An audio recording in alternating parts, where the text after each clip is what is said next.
បាទសូមគោរពបងប្អូនទាំងអស់គ្នាបាទក្នុងវីដេអូនេះដែរខ្ញុំបាទហាត់សុខសរមបាទសូមនាំមកជូននៅកម្រងវីដេអូរូបភាពដ៏កម្រនឹងមានក៏ដូចជាផ្ទះបុរាណខ្មែរយើងដែលក្មេងជំនាន់ក្រោយរបស់កម្ពុជារបស់ខ្មែរដែលមិនធ្លាប់បានដឹងបានស្គាល់ថាខ្មែរបុរាណរបស់យើងគឺមានផ្ទះដ៏ស្រស់ស្អាតបាទរចនាបថស្ថាបត្យកម្មគឺពិតជាល្អឥតខ្ចោះមែនទែន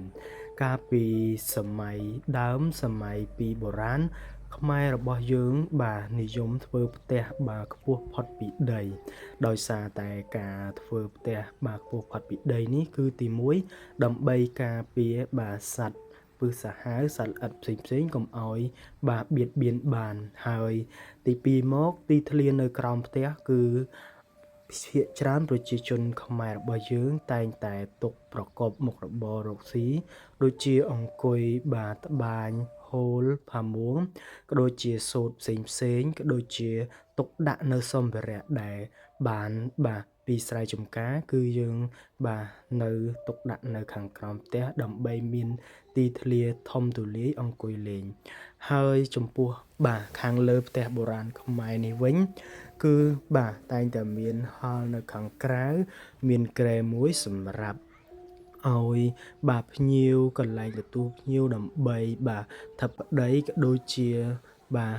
អ្នកមកពីជិតឆ្ងាយឡើងមកអង្គុយបាទសន្ទនាក៏ដូចជាសម្រាប់ដង្ខៅផ្សេងបាទជួបជុំកន្លែងបាទតាក់ទាញខ្យល់បាទយ៉ាងល្អមែនតែនហើយត្រជាក់ងាយស្រួលក្នុងការរស់នៅចំពោះរចនាបថនិងស្ថាបត្យកម្មគឺជាបាទស្នាដៃបាទរបស់ខ្មែរពិតបាទល្អឯកល្អឥតខ្ចោះបាទមិនចាញ់ផ្ទះបាទបុរាណបរទេសនោះទេបងប្អូនហើយចំពោះបាទគ្រឿងលម្អតុបតែងខាងលើគឺដាក់បាទអប្សរាគឺជាស្ត្រីគ្រប់លក្ខនៃបាទមាតាបាទរបស់បាទប្រទេសកម្ពុជាជាស្ត្រីដែលក្លាហានបាទគឺមានតំណាងនៅអប្សរានគរនៅរូបចម្លាក់នគរអង្គរវត្តរបស់យើងនោះឯងបងប្អូនហើយព្រះពុទ្ធសាសនាតែងតែតម្កល់នៅចំណុចកណ្ដាលផ្ទះបុរាណហើយនឹងមានផ្តិលទឹកមួយសម្រាប់បូជាដល់ព្រះពុទ្ធបាទសូមសេចក្តីសុខចម្រើននិងត្រជាក់ត្រជុំកន្លែងនេះវិញគឺជាកន្លែងដែលបាទសម្រាប់បាទកំសាន្តពីការងារបាទជួបជុំបាទលេងអុកខ្ញុំនិយាយផ្ទាល់លើកទី1ហើយដែលខ្ញុំបានប៉ះកូនអុកនឹងឲ្យយកមកលេងបាទជាមួយហៀមរបស់ខ្ញុំគឺខ្ញុំពិតជាអត់យល់មែនរបៀបលេងនេះគឺបាទខ្ញុំចង់សាកគឺថានេះជា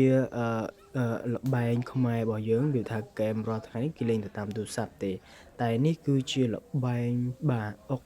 ចេញពីគំនិតបាទខួរក្បាលរបស់ខ្មែរយើងផ្ទាល់តែម្ដងអញ្ចឹងហើយគឺចង់រក្សាគេដំណើរល្បែងខ្មែរនេះឲ្យមានគង់វង្សនេះបងប្អូនឃើញហើយចាស់ពីដើមតែនិយាយថាសេះដាច់យកសេះតាមដូច្នេះហើយបាទវាជាបាទ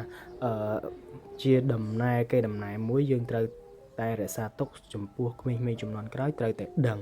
ហើយចំពោះបន្ទប់គេងបាទសម្រាប់គ្រួសារធំនេះគឺគេធ្វើរៀងបាទខ្ពស់ផុតពីកន្លែងទទួលភ្ញៀវដូចនៅខាងក្រោមជើងបងប្អូនបាទគឺគេមានបាទកន្លែងបាទជាច្រើនទៀតចឹងមានតែប៉ុណ្្នឹងទេបងប្អូន